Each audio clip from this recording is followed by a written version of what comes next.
The Primarch of the Emperor's Children was clad only in simple robes of white and purple, a mantle of feathers and gold draped over his deceptively broad shoulders.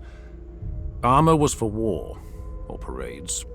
Here, in his place of contemplation, he wore what he considered appropriately subdued attire. It fit loose about his lean form and added to the regal serenity of his appearance. His sole concession to practicality was the blade belted low on his waist. One hand rested on its pommel, and a finger traced the wires wrapped tight about the hilt.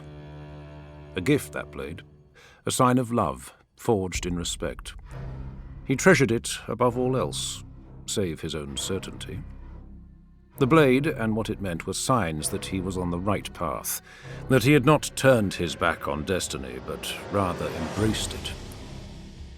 He studied the reflections of the amethyst-armored legionaries of the Third who stood at attention behind him. Clad in thunderbolt and rayed sun, the Palatine Aquila displayed prominently. They seemed as the demigods of myth made flesh and bound in ceramite. He stood head and shoulders above the tallest of them, a god among demigods, his white hair tied in a single serpentine braid. Violet eyes set into pale features that were honed to sharp perfection, narrowed in contemplation.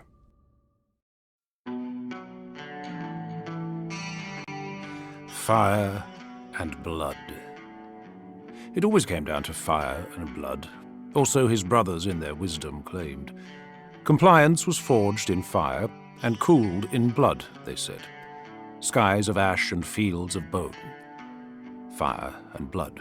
Days are long and nights are cold. The rivers run. I'm swept away down distant paths. The road goes on from the halls of the free to the tower of torment where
It frustrated him to no end that such a belief was the guiding star of humanity's great adventure.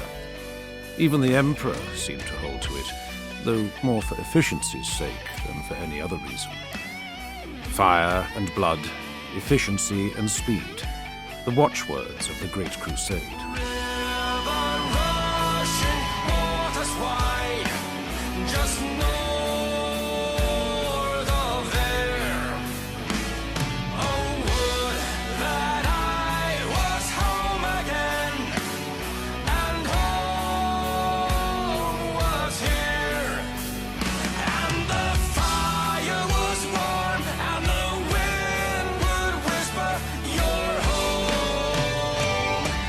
again.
One for the butcher, one for the blade. Ardantes smiled as he beheld the slaughterhouse of guardsmen surrounding him on the battlements. Slaying enemy officers was delicious. Brother, have you come to witness my artistry? Ardantes leapt the still falling corpses. So fast it was as if he moved through a different sphere of time. Death slowed around him, even as his pace increased. More troopers were spilling from alcoves, rallied by a black-jacketed officer with a cap that bore an iron skull icon below the peak.